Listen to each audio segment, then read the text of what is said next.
The rain hammered against the corrugated metal roof of Marcus Chen's workshop like bullets from heaven, each drop carrying the weight of a storm that had been building for 3 days. Through the grimy windows, lightning illuminated the industrial district of Neo-Portland in stark, electric flashes, casting long shadows across the cluttered workspace where Marcus bent over his latest project, a quantum stabilizer that would either revolutionize interstellar travel or blow a crater the size of Delaware in the Pacific Northwest. Marcus wiped grease from his hands with a rag that had seen better decades and glanced at the clock.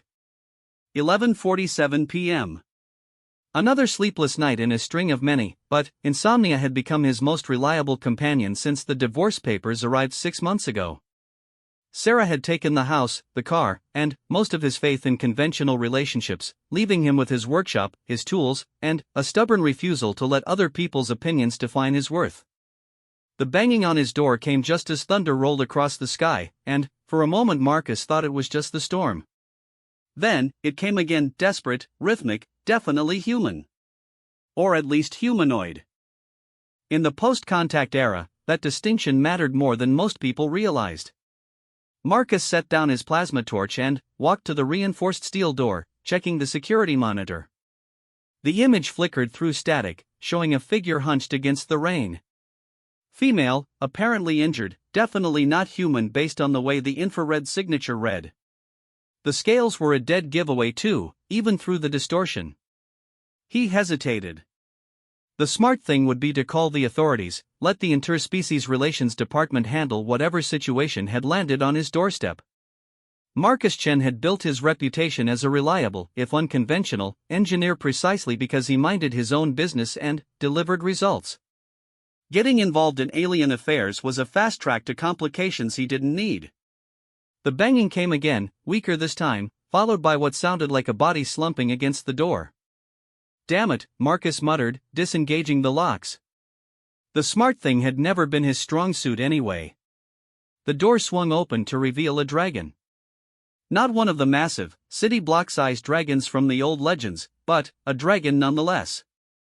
She stood barely 5.5 feet tall in a vaguely humanoid configuration, her body covered in scales that shifted from deep emerald to silver depending on how the light hit them. Wings that should have been magnificent were folded tight against her back, one clearly damaged, hanging at an unnatural angle. Her face was decidedly draconic, elongated snout, reptilian eyes that glowed faintly gold in the darkness, but somehow managed to convey exhaustion and desperation in expressions Marcus had no trouble reading. Blood, darker than human blood, dripped from multiple wounds across her arms and torso. Her clothes, simple travel garb that had seen better days, were torn and soaked through. She looked up at him with those golden eyes, and Marcus saw something that made his chest tight, the look of someone who had been running for a very long time and had nowhere left to go. "Please," she said, her voice carrying an accent he couldn't place but speaking English with careful precision. "I need help. I can pay you, but She swayed on her feet, and Marcus moved without thinking, catching her as she collapsed. She was heavier than she looked, dragon bone density, he supposed, but not impossibly so. Marcus had maintained his fitness despite Sarah's claims that he cared more about machines than people. Maybe because machines didn't leave you for your law school friend who drove a Tesla and had opinions about wine. Workshop, Marcus said to himself, making a command decision. The living quarters upstairs were clean but sparse, and his medical supplies were down here anyway. He'd learned field medicine during his stint with the Colonial Engineering Corps, and the principles were supposedly universal. Supposedly. Marcus laid her on the workshop's couch, a battered leather thing he'd salvaged from a dumpster but which cleaned up surprisingly well. Under the workshop's bright LED arrays, her injuries looked worse. Deep claw marks across her right arm, burns on her left shoulder that looked like energy weapon damage, and that wing was definitely broken. But she was breathing steadily, and her eyes tracked his movements with sharp intelligence. "I'm Marcus," he said, pulling his medical kit from its cabinet. "I'm going to help you, but I need to know what I'm dealing with. Are you being pursued? Are you dangerous? And what's your name?" She watched him lay out bandages, antiseptic, and a universal medical scanner, one of his own modifications, designed to work on non-human physiology. "My name is Lyralii," she said finally. I was of the Vermilion clan. And, yes, I am being pursued, but not by anyone who would follow me here. Dragons do not usually venture into human settlements, particularly not those they have. She paused, choosing words carefully. Those they have cast out. Marcus ran the scanner over her injuries, noting how she flinched when it passed over the burns. Cast out? That sounds like a story. It is a long story, and not a pleasant one. Lyraliai's golden eyes fixed on his face. You are taking a considerable risk helping me, Marcus. My people would not understand. Humans and dragons have complicated relations. That was putting it mildly.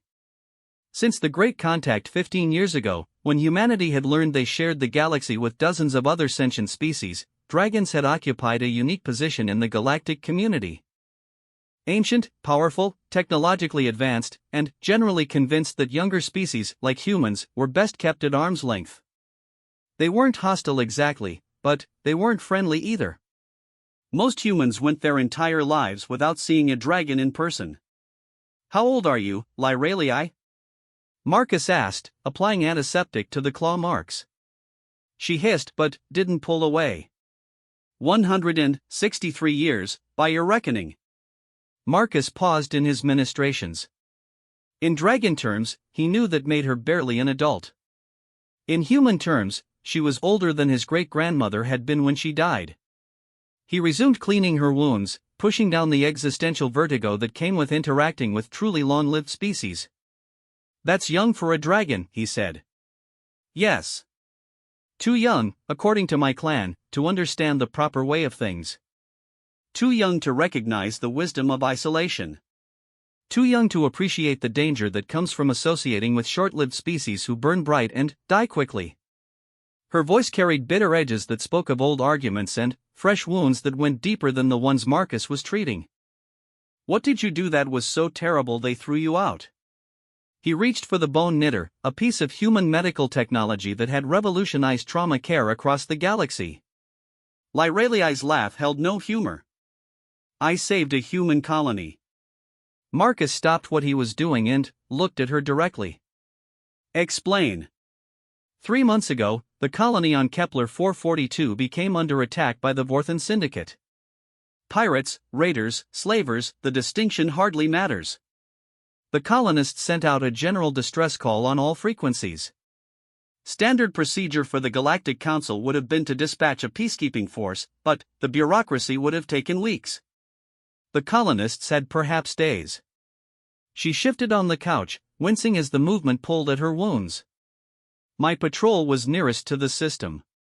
I argued that we should respond immediately, but my flight leader refused. Dragons do not involve themselves in human conflicts, she said. We are not mercenaries to be called whenever a lesser species finds itself in difficulties. Marcus continued working, applying the bone knitter to her broken wing. The device hummed as it encouraged rapid healing, and he watched the delicate bone structure slowly realign. But you went anyway. I went anyway. A single dragon fighter can accomplish what a human squadron cannot. Our technology, our natural abilities, our tactical training. I reached Kepler 442b as the raiders were beginning their assault on the primary settlement. 11,000 people lived in that colony, Marcus. Families. Children. People who had risked everything to build something new in the vast darkness between stars. She was quiet for a long moment, and Marcus found himself holding his breath. I destroyed the raider fleet. All 12 ships. It took me 47 minutes. Her golden eyes met his. The colonists lived. Every single one of them. That sounds like a good thing to me, Marcus said, though he suspected he knew where this story was going. The clan elders did not agree. They said I had violated our neutrality, endangered our standing with other species, and, worst of all, allowed myself to become emotionally invested in the fate of humans. They demanded I appear before the conclave to explain my actions. Marcus had finished with the bone knitter and moved on to treating the energy burns on her shoulder. These were trickier, the weapons had been designed to hurt dragons specifically, and the burns went deeper than they should have. Let me guess. The explanation didn't go well. I told them the truth. That I had seen intelligent beings in mortal danger and possessed the power to save them, so I acted. That our neutrality was a comfortable fiction that allowed us to ignore suffering we could prevent. That if our standing with other species depended on watching children die when we could save them, then, perhaps our standing was worth reconsidering. Ouch, Marcus said, applying synthetic skin patches to the burns. I'm guessing that didn't play well with the ancient and wise crowd. Elder Vortak called me a mongrel sympathizer with delusions of heroism. Elder Thessarian said I had been corrupted by exposure to human media and their primitive concepts of individual moral responsibility. The matriarch herself declared that I was no longer fit to bear the name of Vermilion Clan, and that I was to be exiled until such time as I learned proper respect for draconic wisdom. Lyraliai's voice had grown steadily flatter as she recounted the story, but Marcus could hear the pain underneath the control. How long were you supposed to be exiled? There was no specified duration. Exile, in draconic culture, traditionally lasts until the offender demonstrates proper understanding of their errors and begs forgiveness from the elders. She looked at him with something that might have been amusement. I have no intention of begging forgiveness for saving 11,000 lives. Marcus sat back on his heels, studying her face. So you're permanently exiled? It would seem so. I have been wandering for 3 months now, moving from system to system, taking whatever work I can find. Most species are uncomfortable hiring a dragon without clan affiliation. We are not known for going rogue, you see. My presence raises questions about my trustworthiness that few employers are willing to overlook. That's how you ended up on Earth, Marcus said, beginning to understand. Earth has a reputation for accepting refugees and outcasts from across the galaxy. I had hoped to find work here, perhaps with a human shipping company or exploration outfit. Your people are more willing than most to take risks on unknowns. She gestured weakly at her injuries. Unfortunately, I underestimated how unwelcome I would be to other dragons. Marcus frowned. Other dragons? I thought you said dragons didn't usually come to human space. They don't. But the Obsidian clan maintains a small trade delegation on Luna, and word of my presence reached them. Apparently, they felt it was their duty to discourage my continued residence in this system. They attacked you? Lyraliai's smile was sharp and entirely predatory. They attempted to. I may be young and clanless, but I am still a dragon. The 3 who came for me learned that exile had not made me weak. Her expression grew troubled. But they will return with more force next time. And they will not be content to simply drive me away. The Obsidian clan has never been known for half measures. Marcus stood up, collecting his medical supplies and thinking hard. The smart thing, there was that phrase again, would be to patch her up, give her some supplies, and send her on her way before her problems became his problems. He had a good life here. Quiet, productive, free from the complications that came with getting involved in other people's drama. But, as he looked at Lyraliai, this ancient young woman who had thrown away everything because she couldn't watch children die, Marcus found himself thinking about the last thing his grandfather had said before the cancer took him. The measure of a man isn't what he does when people are watching, Marcus.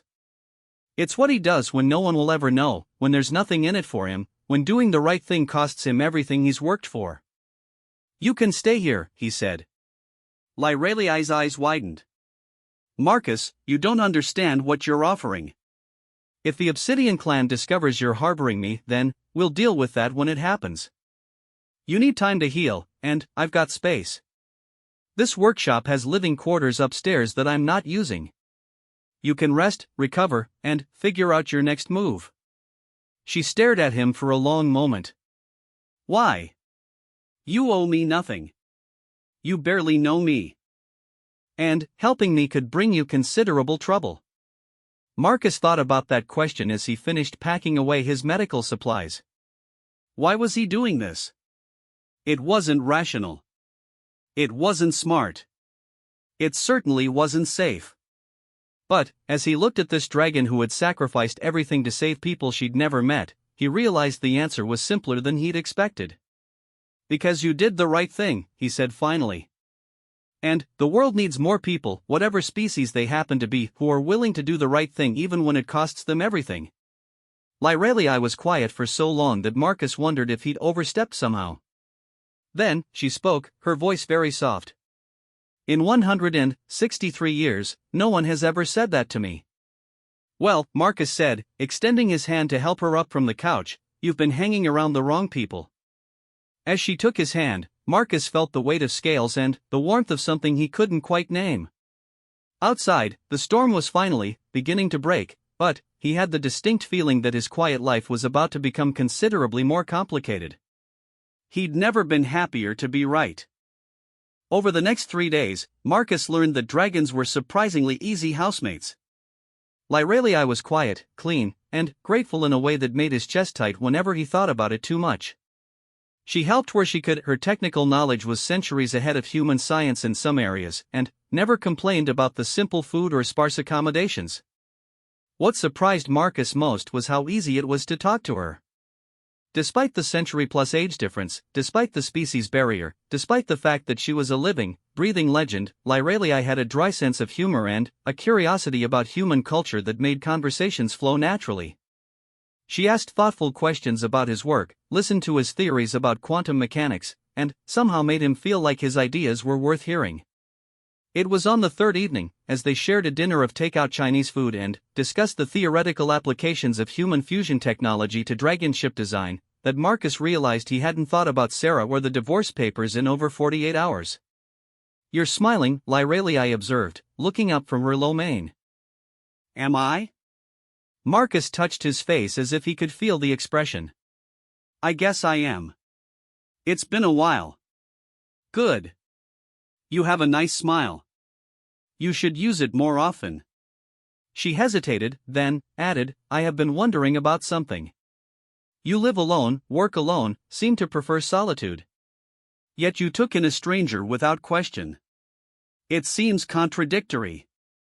Marcus considered how to answer that. I wasn't always alone. I was married until 6 months ago. What happened? She said I cared more about machines than people. That I was cold, distant, incapable of real emotional connection. He picked at his fried rice. Maybe she was right. Lyrelii set down her chopsticks and looked at him directly.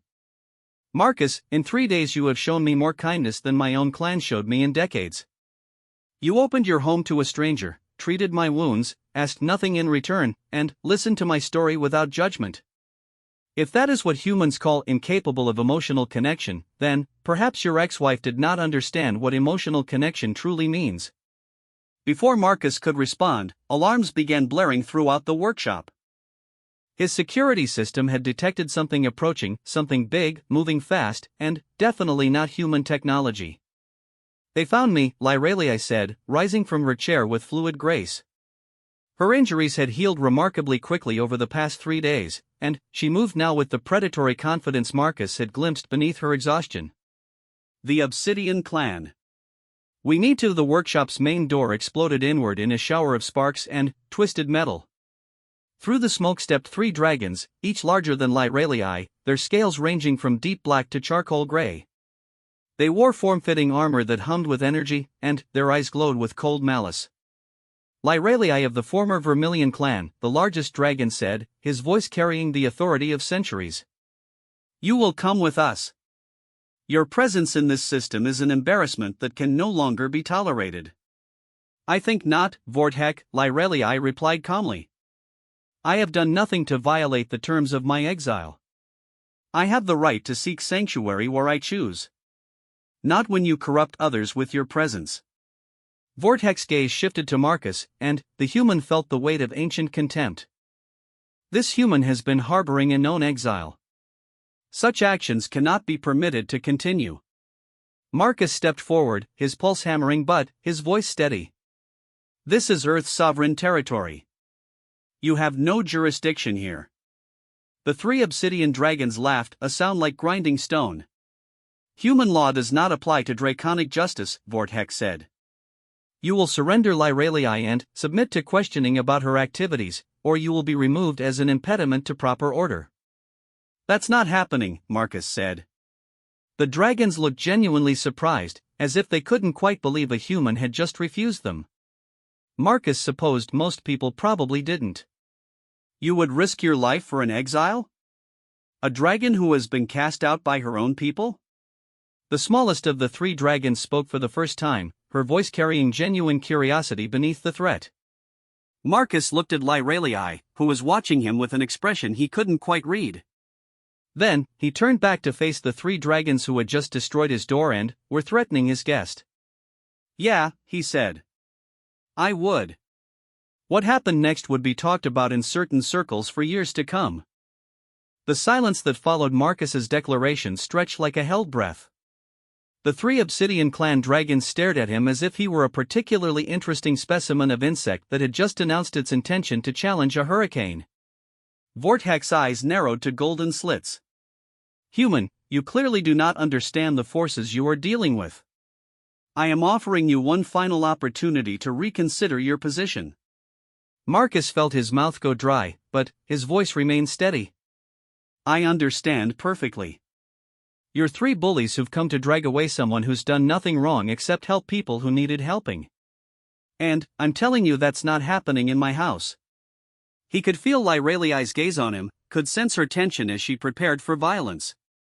Marcus had no illusions about how this would go in a straight fight, three dragons against one injured dragon, and a human would end quickly and badly.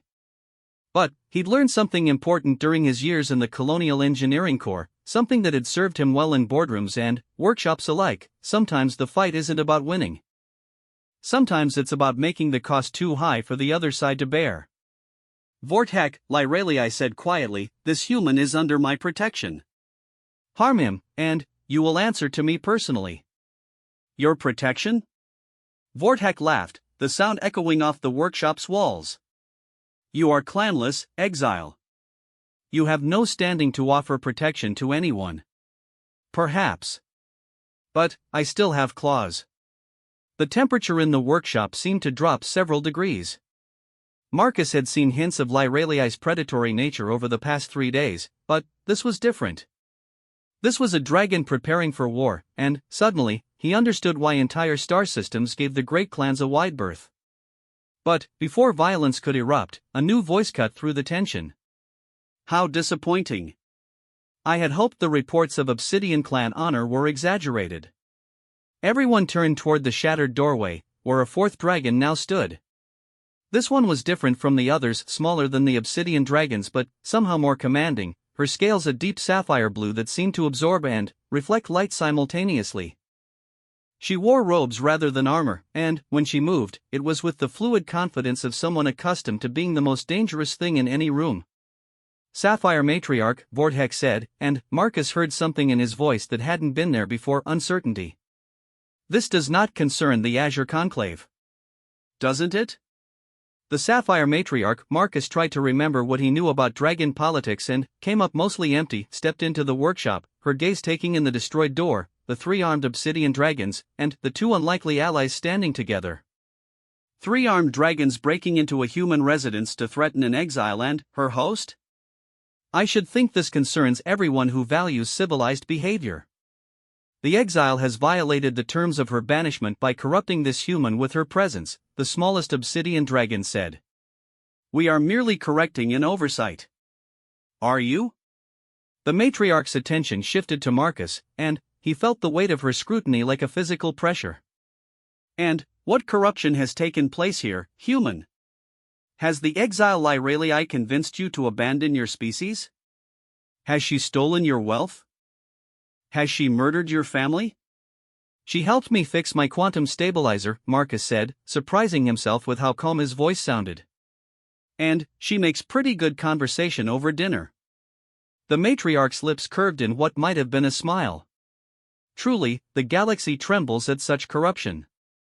Her expression hardened as she turned back to the obsidian dragons. Vortex, you and your companions will leave immediately. This human's generosity toward an exile reflects well on his character, not poorly. Matriarch, you exceed your authority, Vortex began. Do I? The Azure Dragon's voice carried sudden, terrible authority. the Azure Conclave maintains treaty relations with Earth. This human has committed no crime under human law, galactic law, or draconic law. You are threatening a treaty partner's citizen on his own world. Shall I contact the Galactic Council and explain how the Obsidian clan views diplomatic relations? Marcus watched this exchange with growing fascination. Dragon politics, apparently, were as complex as human politics, but with higher stakes and sharper claws. The three Obsidian dragons clearly wanted to press their advantage, but something about the Sapphire Matriarch's presence had shifted the calculations. This is not over, Exile, Vortex said finally, his gaze fixed on Lyralii. Your presence remains an embarrassment to all dragonkind. The Conclave may protect you today, but we will not forget. Neither will I, Lyralii replied evenly. The three Obsidian dragons turned and departed, their exit only slightly less dramatic than their entrance. Marcus watched them go, then turned his attention to the Sapphire Matriarch, who was studying him with obvious interest. Thank you, he said simply. Do not thank me yet, human. My intervention was not entirely altruistic. She gestured toward the ruined doorway. May I suggest we continue this conversation inside? The evening air carries sound farther than is wise for certain discussions. Marcus glanced at Lyralii, who nodded almost imperceptibly. Of course. Can I offer you something? Coffee? Tea? I'm afraid I don't know much about dragon dietary preferences. Coffee would be acceptable. As Marcus busied himself with making coffee, grateful for something normal to do while processing the fact that he now had two dragons in his workshop, he listened to the conversation behind him. Matriarch Elindra, Lyralii said formally. I am honored by your intervention, though I confess surprise at your presence here. As well you might be. The Azure Conclave does not typically concern itself with the affairs of exiles. Elindra settled onto the workshop's remaining intact chair with surprising grace. However, your case has drawn attention in certain circles. My case? The salvation of Kepler 442b did not go unnoticed, despite your clan's efforts to minimize its significance. 11,000 lives saved by the actions of a single dragon operating without clan authorization or support. It raises interesting questions about the effectiveness of our traditional approaches to galactic affairs. Marcus returned with 3 cups of coffee, noting absently that his hands were steady despite everything that had just happened. Dragons in his workshop, threats of violence, galactic politics. Apparently his threshold for surreal had expanded considerably over the past few days. Questions such as? Lyralii asked, accepting her coffee with a nod of thanks. Such as whether our policy of non-interference serves justice, or merely our own convenience. Elindra sipped her coffee, made an approving sound, then continued.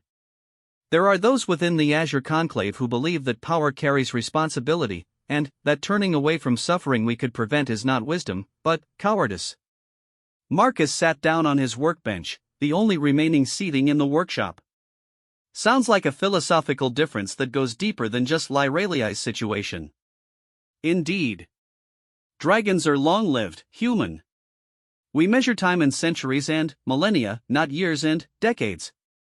This perspective brings wisdom, but it also breeds a certain detachment from the immediacy of suffering. When one has seen civilizations rise and fall like seasonal flowers, it becomes easy to rationalize inaction as patience. But some suffering doesn't wait for the long view, Lyralii said quietly. Precisely. And your actions at Kepler 442b have forced some of us to confront uncomfortable questions about the gap between our principles and our practices. Elindra leaned forward, her sapphire eyes intent. Which brings me to why I am here. Marcus found himself holding his breath again. The Azure Conclave is prepared to offer you a choice, Lyralii. You may accept reinstatement as a member of our clan, with full honors and privileges. Your exile would be ended, your actions at Kepler 442b would be officially commended, and you would be welcomed into a clan that values moral courage over political convenience. The silence stretched for long seconds. Marcus looked at Lyralii, trying to read her expression and failing completely. That is generous beyond my expectations, Lyralii said finally. May I ask what the conclave would expect in return? That you continue to be exactly what you are. The galaxy is changing, human technology and philosophy are spreading, and the old ways of thinking may no longer serve the greater good. The Azure Conclave needs dragons who understand that strength used in the service of justice is merely weakness disguised as virtue. Marcus watched this exchange with growing understanding. This wasn't just about Lyralii, this was about the future direction of dragon civilization, with her situation as the focal point for larger debates about their role in galactic affairs. And if I refuse? Lyralii asked. Then, you remain as you are, free, exiled, and protected by such influence as the Azure Conclave can provide. The choice is yours alone. Lyralii set down her coffee cup and was quiet for a long moment. When she finally spoke, her voice was thoughtful. Matriarch, I am honored by your offer. But I need time to consider it fully. My exile has taught me things about myself and about the galaxy that I would not have learned otherwise. I am not certain I am ready to give up that perspective. Elindra nodded as if she had expected this response. Wisdom. Take what time you need. The offer will remain open. She rose to leave, then paused and turned to Marcus. Human, you have shown remarkable courage and principle in harboring an exile despite the risks. Such actions speak well of your character and your species. Just doing what seemed right, Marcus said. Yes. That is precisely what makes it remarkable. Elindra moved toward the door, then stopped again. A word of advice, if I may. The Obsidian clan will not forget this incident. They view any challenge to their authority as a threat that must be answered. You may wish to consider precautions. What kind of precautions? But Elindra was already gone, leaving Marcus and Lyralii alone in the workshop with the wreckage of the evening and the weight of decisions yet to be made. Well, Marcus said after a moment, that was educational. Lyralii laughed, the first genuinely joyful sound he had heard from her since she arrived. Educational. Yes, I suppose that is one way to describe it. She looked around at the destroyed door, the scattered tools, the general chaos. I should leave, Marcus. My presence here has already brought you more trouble than any person should have to bear. Are you kidding? This is the most interesting my life has been in years. Marcus surprised himself by meaning it. Besides, someone needs to stick around to help me figure out how to explain the door to my insurance company. You would truly have me stay?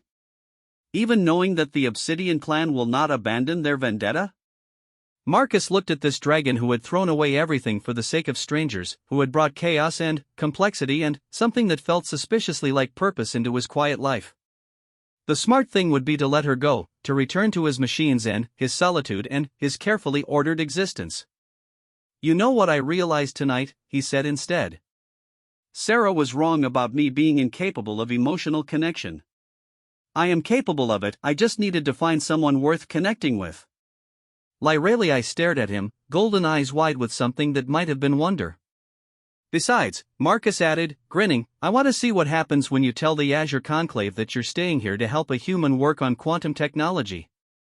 Something tells me that conversation is going to be even more interesting than tonight's show. Marcus, Lyralii said softly, are you certain? The path I walk is not an easy one. There will be dangers, complications, enemies who will never forgive or forget. And I. She hesitated. I am not good at letting people help me. I am accustomed to facing difficulties alone. Then, maybe it's time you learn something new. Marcus stood up and extended his hand to her, just as he had 3 days ago when she collapsed in his doorway. What do you say we figure this out together? As Lyralii took his hand, Marcus felt the same warmth he had felt before, but stronger now. Outside, the city hummed with late-night activity, unaware that the balance of galactic politics had just shifted slightly in a cluttered workshop where a human engineer and an exiled dragon had decided that some things were worth fighting for. The next morning brought unexpected visitors of an entirely different sort. Marcus was rebuilding his security door, a process made considerably easier by Lyraliai's knowledge of materials science, when the workshop's comm system announced an incoming call from the Colonial Engineering Corps. Marcus hadn't heard from his old unit in 3 years, and the timing seemed suspiciously coincidental. "Marcus Chen," he answered. "Shun. Good to hear your voice. This is Colonel Davidson, Strategic Technologies Division. I hope I'm not catching you at a bad time." Marcus glanced at Lyraliai, who was carefully pretending not to listen while holding a support beam in place with one clawed hand. "Not at all, Colonel. What can I do for you?" "Well, it's more what we might be able to do for each other. We've been following your work on quantum stabilization technology, and some very interesting reports have crossed my desk about recent developments in your area." Marcus felt a chill run down his spine. "What kind of reports?" "The kind that suggest you've had some very high-level visitors recently." "Dragon visitors, specifically?" Davidson's tone remained carefully neutral. "Now, I want to be clear, you're not in any trouble, Shen. But the Corps has some questions about the nature of these contacts, and we'd like to discuss some opportunities that might be of mutual benefit." "Opportunities?" "The kind that might involve government contracts, official protection, and resources to pursue your research on a much larger scale." "The kind that might also involve consulting on matters of interspecies relations and advanced technology integration." A pause. "Would you be available for a meeting this afternoon?" "I can be at your location within the hour." Marcus looked at Lyraliai, who was now listening openly, her expression thoughtful. She nodded slightly, permission, or perhaps encouragement. "I'll be here," Marcus said. "Excellent. And, Chen? You might want to mention to your associate that this conversation will remain entirely off the record unless all parties agree otherwise." The connection closed, leaving Marcus staring at the comm unit. "Government contracts," Lyraliai mused. "Official protection. Your military wants to employ us." "Sounds like it. The question is whether we want to be employed." Marcus set down his tools and turned to face her fully. "What do you think?" "I think," Lyraliai said slowly, "that the galaxy is about to become a very different place. The old rules, the old assumptions, the old ways of thinking, they are all changing, whether the great clans acknowledge it or not. Perhaps it is time to be part of that change rather than merely reacting to it." "That sounds like you've made a decision about Matriarch Elindra's offer." Lyraliai smiled, the predatory expression that reminded Marcus exactly what he was dealing with. "I have. I choose to forge my own path, to stand with those who value justice over tradition and action over comfortable inaction. I choose to stand with you, Marcus Chen, and to see what we can build together." "Even if it means turning your back on Dragon Society permanently?" "Dragon Society turned its back on me first.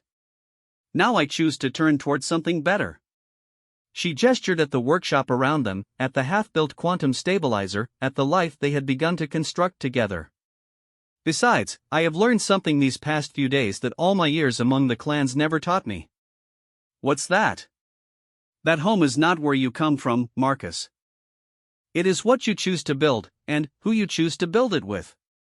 When Colonel Davidson arrived that afternoon with a small team of specialists and a briefcase full of classified documents, he found Marcus Chen and Lyraliai working side by side on a quantum stabilizer that hummed with possibilities. The conversation that followed would eventually lead to the formation of the Terran Dragon Cooperative Research Initiative, the first official partnership between human and dragon science.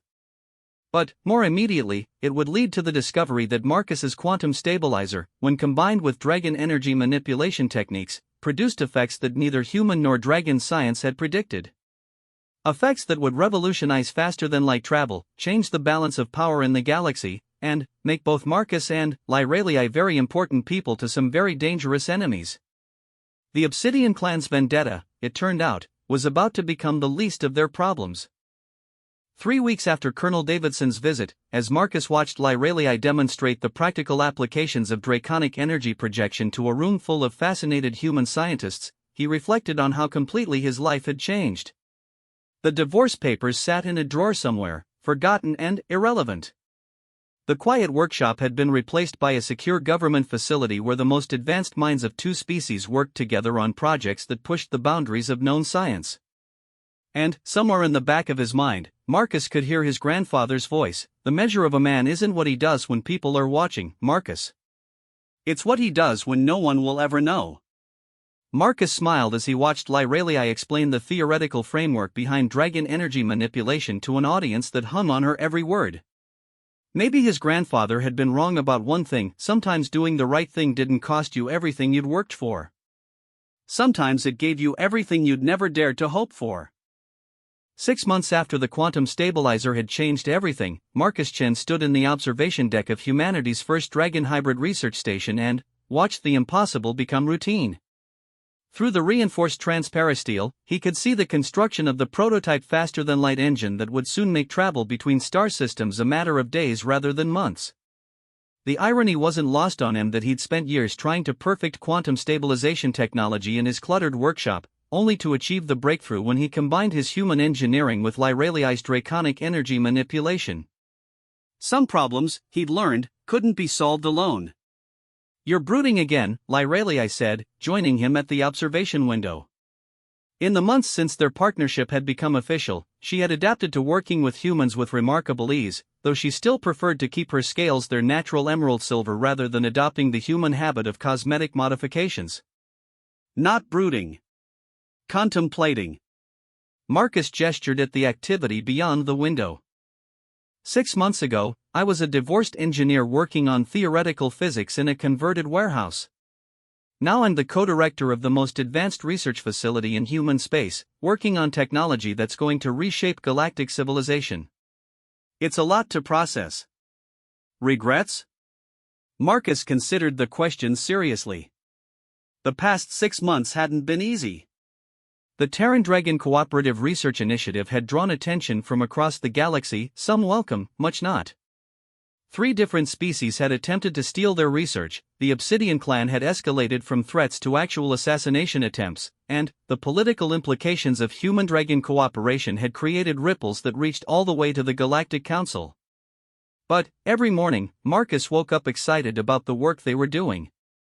Every day brought new discoveries, new possibilities, new ways that their combined knowledge could improve life for billions of sentient beings. And, every evening, he and Lyralii would discuss the day's progress over dinner, planning the next day's experiments with the easy familiarity of true partners. "No regrets," he said finally. "Though I do wonder sometimes what my life would have been like if you'd knocked on someone else's door that night." "Quieter," Lyralii said immediately. "Safer. Probably more boring. Definitely more boring." They stood in comfortable silence for a few minutes, watching the construction crews, a mix of human engineers and dragon technicians, assemble components that shouldn't have been possible according to either species' understanding of physics 6 months ago. "Marcus," Lyralii said eventually, "there's something I need to tell you." "I received a communication this morning from Matriarch Elindra." Marcus felt his stomach tighten. Despite their success, the question of Lyralii's relationship with Dragon Society remained unresolved. The Azure Conclave had been supportive of their work, but only from a distance. Offers of official recognition had been politely declined, formal invitations had been respectfully refused, and Marcus sometimes wondered if Lyralii was holding herself back from opportunities because of her loyalty to their partnership. What did she want? "To inform me that the Vermilion clan has formally requested my return. They wish to acknowledge my exile as a mistake and restore me to full standing within the clan." Lyralii's tone was carefully neutral, but Marcus could hear the complexity beneath the words. "Your original clan. The ones who exiled you in the first place." "The same. Apparently, the success of our work has caused them to reassess their position on my actions at Kepler 442b. They now believe that my intervention was justified and that my exile was an overreaction based on incomplete understanding of the situation. Marcus turned to look at her directly. "That's convenient timing. Isn't it?" Lyralii's smile was sharp enough to cut steel. "It seems that when one's actions lead to technological breakthroughs that shift the balance of galactic power, suddenly, those actions become far-sighted rather than reckless." "What did you tell them?" Nothing yet. I wanted to discuss it with you first. She paused, choosing her words carefully. Marcus, I need you to understand something. If I accept their offer, it would change things. A restored member of the Vermilion clan would have obligations, duties, political considerations that an exile does not. Our work together might become complicated. Marcus felt something cold settle in his chest. Of course. He'd been fooling himself if he thought this partnership could last indefinitely. Lyralii was a dragon, ancient and powerful, with connections and responsibilities that span centuries. He was a human, middle-aged and mortal, whose greatest achievement before meeting her had been designing a better waste recycling system for the Colonial Engineering Corps. You should take their offer, he said, the words coming out steadier than he felt. It's what you deserve. Recognition, respect, a place in your own society. You shouldn't give that up for what? Lyralii interrupted. For the first work I've ever done that feels truly meaningful? For the first partnership I've ever had based on mutual respect rather than clan hierarchy? For the first person who's ever valued my judgment over my bloodline? Marcus stared at her, something warm and dangerous beginning to kindle in his chest. Marcus, Lyralii continued, in 163 years, I have never been happier, more fulfilled, or more hopeful about the future than I have been these past 6 months. Do you truly think I would trade that for the approval of dragons who cast me out the moment I acted according to my conscience? But, your people, my people are the ones who stand with me when it matters. My people are the ones who see potential where others see problems. My people are the research team downstairs, and the human colonists on Kepler 442b, and the dragon who works 16-hour days beside me because he believes in what we're building together. She moved closer, and Marcus could see the gold flecks in her green eyes. My people, Marcus, are you. The words hit him like a physical force, and suddenly, Marcus understood why she had wanted to discuss this with him before making her decision. This wasn't about choosing between opportunities, it was about choosing between ways of life, between who she had been and who she had become. Are you sure? He asked quietly. Because once you turn them down, there probably won't be another chance. Dragon politics aren't known for second chances. I'm sure. I've been sure since the moment I realized that home isn't something you're born into, it's something you build. She smiled, and, for the first time since he'd known her, it held no edge at all. Besides, we still have work to do. The faster-than-light engine is just the beginning. I've been running calculations on what our combined approaches might achieve in the field of medical technology, and the possibilities are remarkable. Before Marcus could respond, alarms began sounding throughout the station. Both of them immediately moved to the nearest communication terminal, where the face of Dr. Sarah Kim, their chief of security, appeared on screen. Marcus, Lyralii, we have a situation. Long-range sensors have detected multiple ships approaching the station. Dragon vessels, moving in attack formation. Marcus felt his blood turn to ice. The Obsidian clan? No, sir. These ships are broadcasting Vermilion clan identification codes. Marcus and Lyralii looked at each other, understanding passing between them like an electric current. They're not here to negotiate, Lyralii said grimly. If I won't return voluntarily, they intend to take me by force. Over my dead body, Marcus said, and was surprised by the steel in his own voice. That may be what they have in mind. The Vermilion clan does not accept rejection gracefully, and my refusal to return would be seen as a profound insult to their generosity. Lyralii was already moving toward the door. I need to get to the communications center. If I can speak directly with the fleet commander, perhaps I can convince them that this is a mistake. And if you can't? Lyralii paused at the door, her expression shifting into something that reminded Marcus exactly what he was dealing with. Then, they will learn that exile has taught me things about warfare that traditional clan combat doctrine does not anticipate. 20 minutes later, Marcus stood in the station's command center watching the impossible unfold on the main display. 12 Vermilion clan warships had dropped out of faster-than-light travel at the edge of the system and were proceeding toward the research station in perfect battle formation. Each ship was roughly the size of a human cruiser, but packed with Dragon technology that made them individually capable of destroying entire fleets. Communications from the lead vessel, Dr. Kim reported. They're demanding immediate surrender of the exile Lyralii and all research data related to the quantum stabilization project. Tell them, Marcus said, that we decline their request. Sir, they're threatening to destroy the station if we don't comply. Marcus looked around the command center at the faces of his research team, humans, and the handful of Dragon scientists who had joined their project. Fear was written clearly on every face, but so was determination. They had built something important here, something that could change the galaxy for the better. The idea of surrendering it to political pressure was unthinkable. Dr. Kim, he said formally, please transmit the following message to the Vermilion Fleet. This is Marcus Chen, co-director of the Terran Dragon Cooperative Research Initiative. This station operates under the joint protection of Earth Government and the Azure Conclave. Any attack on this facility will be considered an act of war against both governments. I suggest you withdraw immediately. Sir, Dr. Kim said quietly, we don't actually have any military protection. The nearest Earth Defense Force ships are 8 hours away, and I'm not sure the Azure Conclave has any ships in this system at all. I know, Marcus said. But sometimes the best defense is making the other guy think twice about the cost of attacking you. His gamble might have worked, if not for what happened next. Sir! The sensor operator's voice was sharp with alarm. I'm reading massive energy buildup on the lead vessel. They're charging weapons. Shields to maximum, Marcus ordered, though he knew their research station's defensive capabilities were minimal compared to what was bearing down on them. All personnel to emergency stations. Marcus.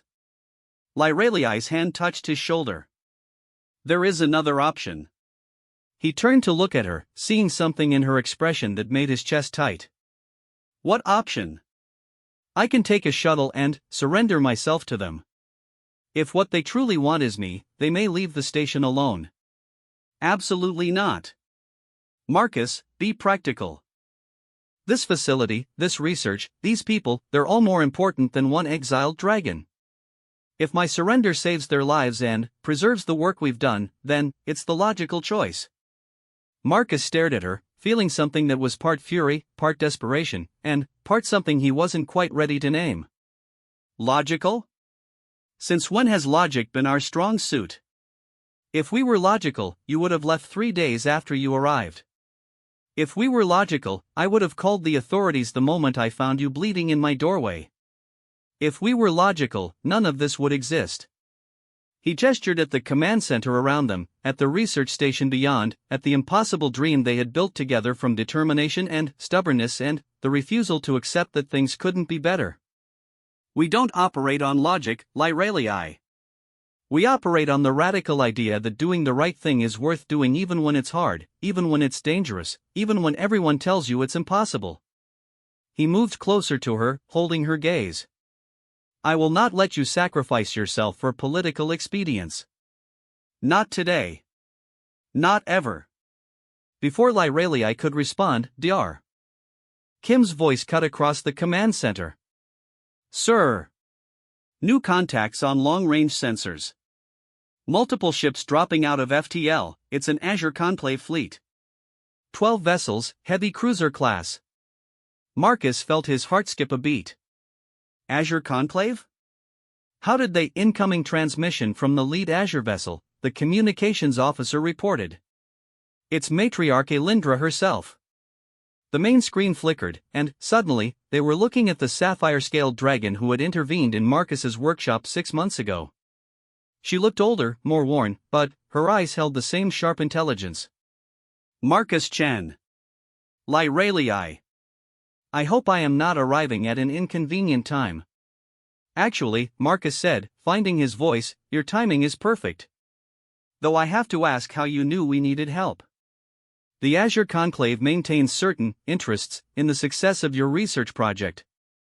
When our intelligence sources reported a Vermilion fleet moving toward this system, we deemed it prudent to ensure that such valuable work was not interrupted by political disagreements. On the tactical display, Marcus watched the Azure ships take up positions that clearly placed them between the research station and the Vermilion fleet. The mathematical implications were clear: 12 ships against 12 ships, but the Azure Conclave had just demonstrated that they considered the research station worth defending with military force. Matriarch Lyralii said formally, "I am grateful for your intervention, but this places the Azure Conclave in a difficult position with my former clan. I would not wish political complications to arise from my personal situation." Elindra's smile was sharp enough to cut hyperspace. "Dear child, there are no political complications. The Vermilion clan has sent an armed fleet to threaten a research facility operating under Azure protection. This is not a political matter, this is a military matter." The implications of that statement hung in the air like a held breath. Marcus watched the tactical display, where both fleets maintained their positions in a standoff that could reshape galactic politics if it went wrong. "Besides," Elindra continued, "the Galactic Council has taken a considerable interest in your work here. The practical applications of human-dragon technological cooperation are significant. The Council would be most displeased if that cooperation were to be disrupted by clan politics." Marcus looked at Lyralii and saw his own understanding reflected in her eyes. This had moved beyond personal vendetta or even clan politics. What they had built here, what they had achieved together, had become important enough that major galactic powers were willing to position fleets to protect it. Transmission from the Vermilion fleet, Dr. Kim reported. "They're withdrawing to the edge of the system." "Smart choice," Marcus said quietly. "Indeed," Elindra agreed from the screen. "I believe the Vermilion clan has concluded that retrieving one exile is not worth risking war with the Azure Conclave and political censure from the Galactic Council." Her attention turned to Lyralii. "Though I suspect this means your bridges with your birth clan are now thoroughly burned." "Good," Lyralii said firmly. "I was never very fond of bridges that only went backwards anyway." As the immediate crisis passed and the various fleets settled into wary observation positions, Marcus found himself reflecting on the path that had brought them here. 6 months ago, he had been a lonely engineer whose greatest accomplishment was a theoretical paper on quantum mechanics. Today, he was co-director of a research project that had just been deemed important enough to risk interstellar war over. But, more than that, he had found something he hadn't even known he was looking for: a sense of purpose that went beyond personal achievement, a partnership that challenged him to be better than he had ever imagined possible, and the knowledge that some things were worth fighting for even when the odds seemed impossible. "Marcus," Lyralii said quietly, drawing his attention back to the present, "there's something else I need to tell you." "More good news?" he asked, trying for lightness despite the emotional weight of the day. "I hope so. I've been working on a theoretical framework for integrating human adaptive engineering with draconic energy manipulation on a planetary scale. The applications for terraforming, for healing damaged ecosystems, for creating truly sustainable colonies, the possibilities are remarkable." Marcus felt that familiar spark of excitement that came with genuine scientific breakthrough. How long would it take to develop a working prototype? With the resources we now have available? Perhaps 2 years. Maybe less if we can convince some of the other species to contribute their expertise. Lyralii's smile was radiant. "Imagine, Marcus, worlds that have been scarred by war or ecological disaster, restored to life by the combined efforts of species working together. That's what we could build." Looking at her, at the command center around them, at the impossible dream they had already made reality, Marcus found himself thinking once again about his grandfather's words. The measure of a man wasn't what he did when people were watching, it was what he did when no one would ever know, when there was nothing in it for him, when doing the right thing cost him everything he'd worked for. But maybe his grandfather had only told him half the story. Maybe the real measure wasn't just what you sacrificed for principle, but what you were willing to build when you found someone else who shared those principles.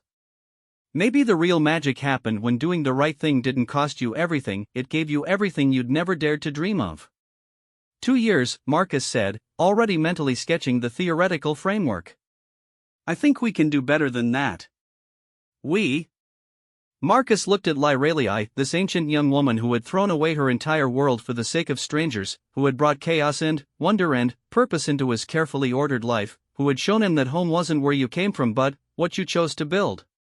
He confirmed. You don't think I'm going to let you have all the fun, do you?